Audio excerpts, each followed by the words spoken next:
chukulia mfano kwamba leo nimetolea mfano sana kwa mchungaji.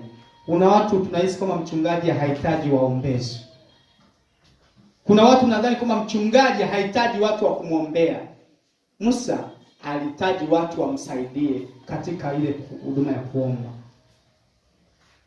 Haijalishi wewe ni nani, haijalishi wewe ni mwenyekiti wa maombi, haijalishi wewe ni mwanamke mzuri mwombaji, haijalishi wewe ni mwenyekiti wa kwaya, haijalishi wewe ni mwenyekiti au ni katibu wa kanisa, ni mchungaji, unahitaji watu wa kukubeba katika maombi.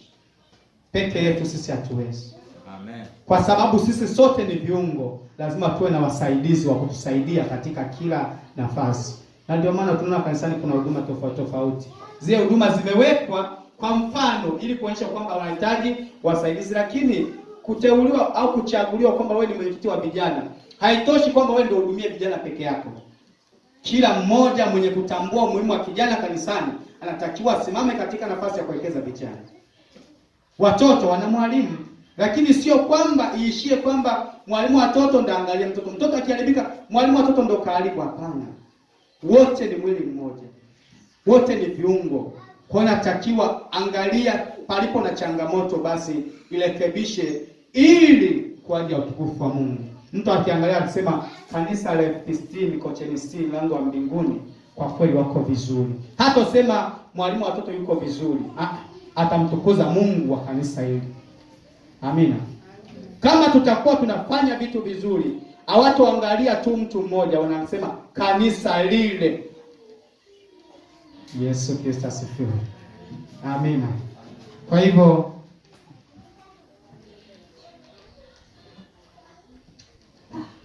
muda wangu umepata. Basi naomba nitoe mfano mmoja wa agizo la kusaidiana. Ili ni agizo. Hebu naomba uandike point hiyo moja kwamba kusaidizana ama kutegemezana ni agizo. Haleluya, kanisa la Mungu.